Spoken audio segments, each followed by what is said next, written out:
지난 금요일 탁성 교사님이 노스캐롤라이나에서 이제 올라오셔서 다음 날인 토요일 새벽에 IT로 가시기로 그렇게 계획이 되어 있었습니다. 피로고 집사님이 마중을 나가고 저녁 식사를 우리가 이제 같이 하고, 토요일 새벽에는 새벽 예배가 있으니까 고항 라이드를 다른 분께 부탁하고 하는 계획이 쫙 서 있었어요. 심지어는 뭐 저녁 식사는 그 선교사님이 짜장면하고 칼국수가 꼭 드시고 싶다고 그래서, 짜장면은 IT에서는 이제까지 한 번도 해본 적이 없거든요. 그래서 뭐 그런 걸 사드려야 되나 뭐 이런 생각까지 했었는데 일이 틀어져 버렸어요. 그러니까 계획을 하면서 목요일 눈이 온다는 소식은 이미 듣고 있었는데, 그게 이제 뭐 학교가 문을 닫고 비행기가 결항될 정도의 스톰이라는 생각을 못했던 거예요. 그러니까 스노우 스톰이 된다는 이야기는 들었고, 아이들도 다 학교를 안 간다고 하는데도 금요일 오후쯤 되면 괜찮을 거라고 막연히 생각을 하고 있었습니다. 저희 집에서 이제 며칠 묵으셨지만 사실은 잠만 주무셨지 뭐 제대로 해드린 것이 없어서 이제 아쉬워하고 있었는데, 그냥 그만 이제 아틀란타를 경유해서 IT로 돌아가시고 마셨어요. 이제 2월달에 가면 다시 뵙긴 하겠지만, 그렇게 다시 뉴욕으로 못 올라오시고 IT로 가신 것을 생각하면서 제가 사실은 잠시 사람 사는 걸 생각을 했습니다. 법정 스님이 쓴 수필 중에 설해목이라는 게 있거든요. 그 글에 보면 큰 비바람에도 견딘 나무가 흰 눈송이를 견디지 못해서 겨울밤에 뚝뚝 소리를 내면서 꺾인다는 글이 나옵니다. 저도 예전에 산에 뭐 겨울에 이렇게 캠핑을 가거나 뭐 이런 일 어렸을 때 해보면, 겨울에 밤중에 산속에서 눈이 많이 내리는 날은 뚝뚝 소리가 많이 나요. 나무 꺾어지는 소리입니다. 큰 비행기잖아요, 비행기라는 게. 그리고 과학적으로 얼마나 그 복잡하게 잘 만들었다고 그러는데, 그 비행기가 흩날리는 눈송이를 견디지 못해서 정말 그 뜨지 못하고 내려앉지 못하는구나 생각을 하니까 뭐 허리케인 샌디 생각도 나고요. 자연 앞에 무력한 인간의 모습 정말 실감나게 체험을 해요. 그동안 자연재해 우리가 뉴스로만 보면 대체로 간접 경험만 하는 거니까 우리는 아는 것이 너무 없었다고 생각을 했는데, 여러분, 자연이 정말 우리가 알고 있는 건 무엇이 있고 우리가 할 수 있는 건 무엇이 있을까, 이런 생각을 하게 됩니다. 하나님께서 욥기 38장부터 욥에게 물어보시거든요. 땅에 기초를 놓을 때는 어디 있었느냐? 바다가 모태에서 터져나올 때 문으로 그걸 가둔 자가 누구냐? 바다 밑을 걸어보기는 했느냐? 또 파도의 그 경계를 세울 때는 어디 있었느냐? 뭐 이런 걸 물어보셔요. 눈의 곳간에는 들어가 보았는지, 우박창고는 봤는지, 홍수나 우레나 번개의 길을 누가 내어주었는지, 비에게는 아비가 있는지, 이슬방울은 누가 낳았는지를 하나님께서 욥에게 물으십니다. 여러분 아세요? 여러분, 우리가 아직도 모르는 것이 하나둘이 아닙니다. 바다 밑은 고사하고 우리 몸도 아직도 연구해서 밝혀내야 될 것이 얼마나 많은지 모른다고 그래요. 여러분, 그 연약한 눈만 내려도 그 큰 비행기 하나 띄울 수 없는 게 사람입니다. 얼마나 무력한 존재인지 몰라요. 그렇게 무력하고 무지한 게 자연에만 국한된 것이 아닙니다. 과학적으로만 우리가 무지하고 무력한 것이 아니에요.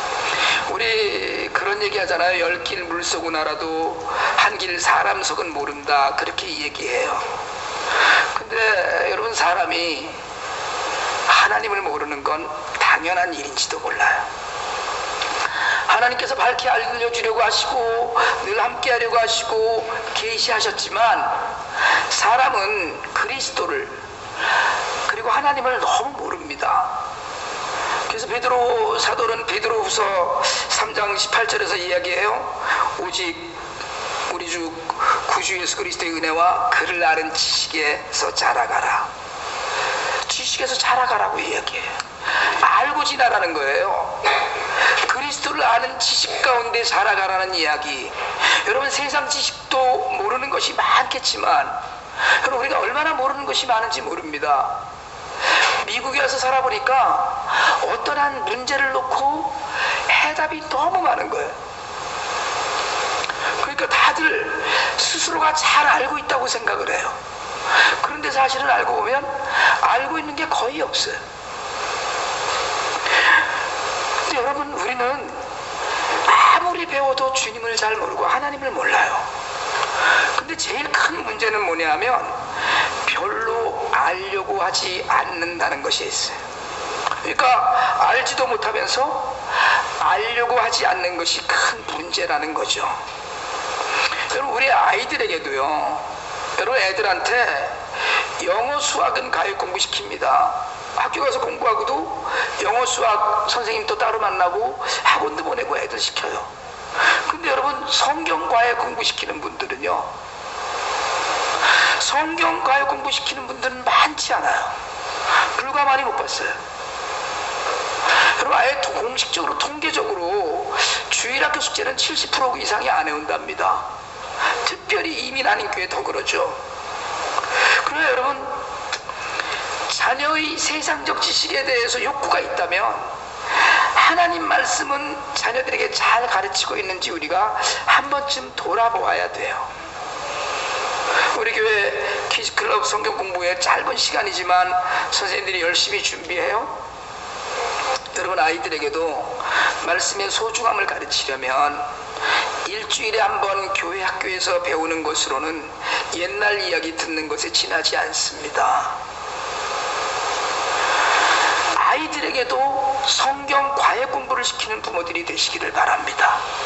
자, 아무리 큰 아이라고 하더라도 제가 영어권 학생들한테 영어로 된 우리 교단에서 나오는 교재 매일 뭐 영어로 돼서 그 웹사이트에 그냥 있는 건데 그걸 이메일로 매일 아침 보내요. 안 봅니다. 그러나 어느 날 어느 순간에 성령께서 감동시키시고 어느 하루 자신에게 필요한 말씀을 딱 읽을 날이 있고 그 말씀으로 은혜가 되는 날이 있으리라고 믿기 때문에 끊임없이 보내요. 지금 몇 년째, 거의 한 제 생각에 5, 6년 이상을 지금 그 일을 계속 하는데, 여러분, 먼 훗날 가장 가치 있는 공부를 시킨 부모님들로 존경받으시려면 하나님 말씀을 주중에도 읽고 배울 수 있는 환경을 만들어 주셔야 돼요. 여러분, 우리의 이 허약하기 짝이 없는 삶의 모든 근본적인 문제, 이 문제는요, 그분을 제대로 바르게 알지 못한다는 데서부터 시작을 해요. 저는 금년에 정말 아이들에서부터 작년에 이르기까지 성경 공부에, 말씀 묵상에 불이 붙기를 축원합니다. 이게 여러분을 위한 가장 복된 축복이에요. 하나님 말씀을 알아가는 건 하나님께 가까이 가는 거예요. 알아야지 가까이 갈 수 있거든요.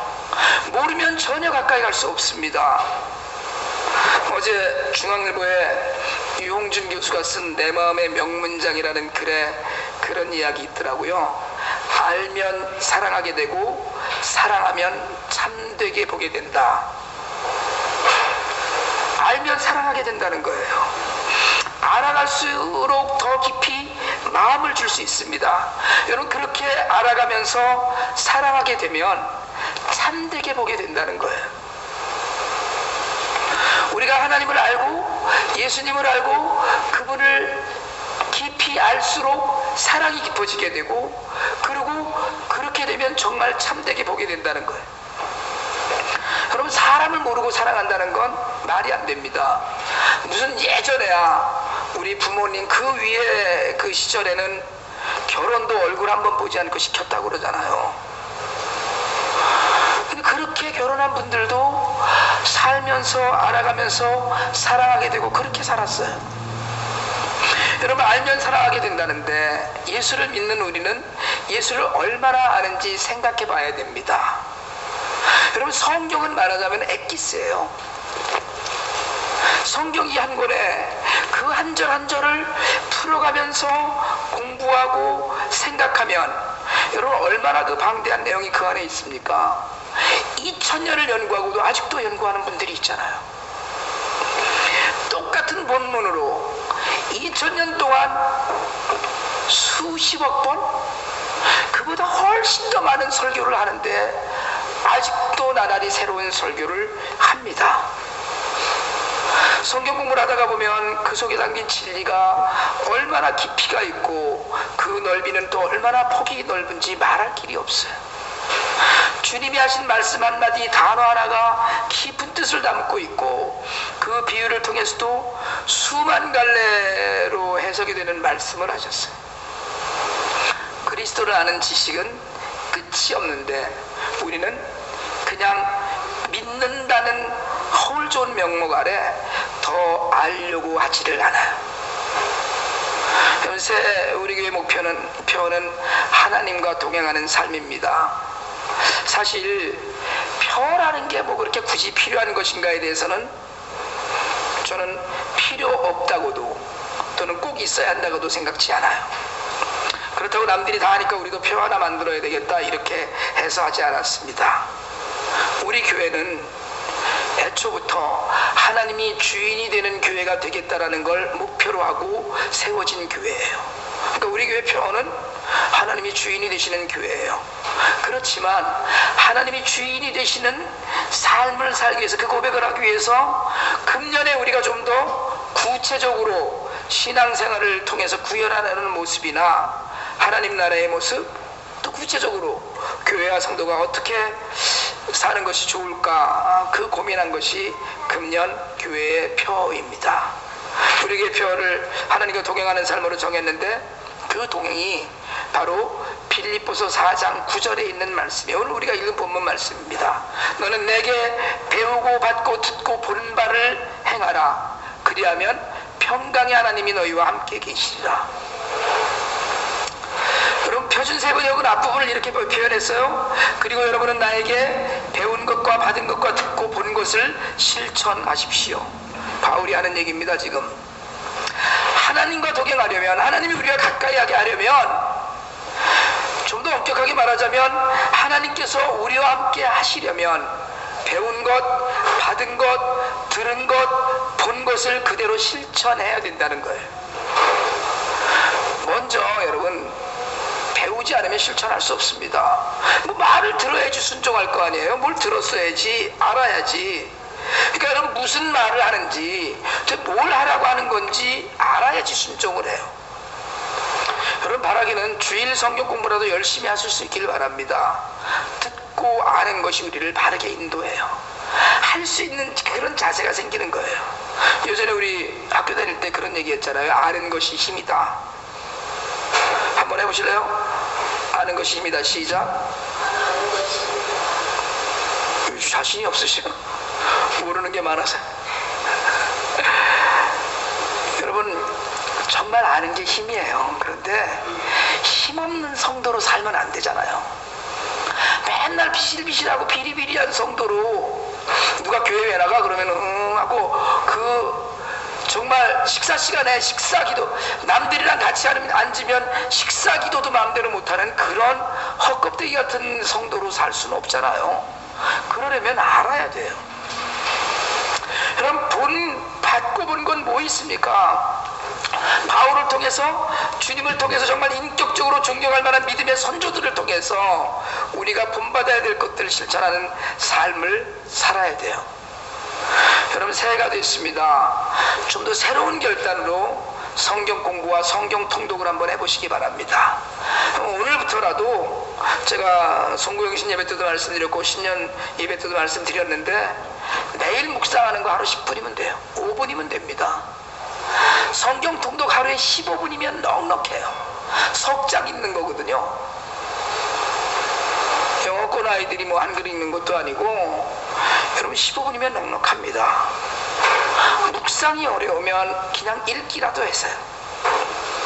하나님과 동행하는 삶은 특별한 것이 아닙니다. 일단 배우고 알고 읽을 때마다 새로운 게 성경이기 때문에 여러분, 하나님의 말씀은 살아있잖아요. 그래서 읽을 때마다 읽는 사람마다 다르게 와닿고 깨달아져요. 말씀이 육신이 돼서 우리 가운데 오셨는데 성육신하신 예수님을 바로 만나는 길이 말씀을 제대로 읽고 묵상하고 배워야 되는 거예요. 우리 교회가 추구하는 정신이 오늘 주보 3쪽에 있는 내용들입니다. 선교와 구제는 예수 사랑을 실천하는 가장 적극적인 방법이 하나예요. 여러분, 듣고 감동이 되면 결단하고 실천하는 것이 필요합니다. 그 중에 선교와 구제가 어쩌면 드러나는 열매 중에 하나일 거예요. 아이고 목사님 저도 힘들어요, 뭐 이러면 아무것도 되지 않습니다. 평생 남의 도움받은 것은 기억나지가 않아요. 내가 이만큼 했어 그러면 끝납니다. 여러분, 그러나 하지만 내가 이만큼 오는 동안에 내 주변 모든 것이 나를 도운 것이라고 깨닫는 사람은 바로 배운 사람이에요. 다른 이들을 돕고 사는 것, 이게 바울이 말한 실천하는 삶입니다. 복음을 전하는 삶이야말로 바울이 말하는 행하는 삶이에요. 여러분, 제가 정말 여러 차례 이런 말씀 드리는데 힘에 지나도록 남을 돕고 망한 사람이 없습니다. 그런 기적을 한번 체험하고 감당해 보시길 바랍니다. 남을 돕잖아요. 남을 돕는데 사람들이 그걸 다 도움을 주고 나면 비워져서 망할 것 같은데 안 망하더라는 거예요. 감당하게 하시더라는 거예요. 나 먹는 것은 여러분 하루 3끼, 2끼도 괜찮습니다. 우린 정말 풍족하잖아요. 제가 이번에 2월에 IT를 가면 고아원에 식량을 공급해주고 두 사람이서 가니까 핫도그나 샌드위치 만드는 건 못하더라도 도시락을 사주든가 밥을 지어서 먹이든가 한번 그렇게 하고 다녀보려고 합니다. 여러분, 우리는 속이 거북하다고 한 끼 거르기도 하지만 우리는 오늘 속이 너무 거북해 좀 굶어봐야 되겠어 이렇게 얘기하잖아요. 고아들은 속이 거북해서 한 끼 거르는 건 사치입니다. 어차피 2끼 먹는데 아침에 죽 먹고 저녁에 물 먹고 아직도 그러고 살아요. 여러분, 제 목표가 하루에 한 끼씩 쌀밥을 먹이는 것인데 아직도 여러가지 구조적으로 어려운 환경입니다. 그렇다고 손을 놓을 수도 없어요. 우리가 밑빠진 독에 물 붓기라고 해요, 이 사역을. 그러나 전 믿는 게 하나 있습니다. 여러분 잘 아시겠지만 콩나물도 밑빠진 독에서 자란다는 게 제 믿음이에요.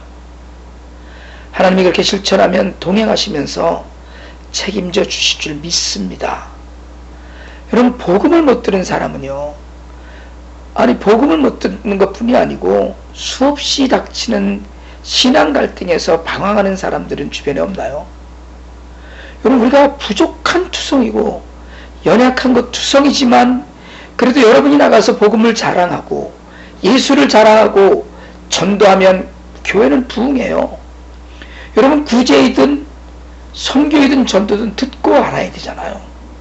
내 형편, 내가 사는 형편이 이런 데는 무슨 전도야? 여러분, 그게 아닙니다. 제가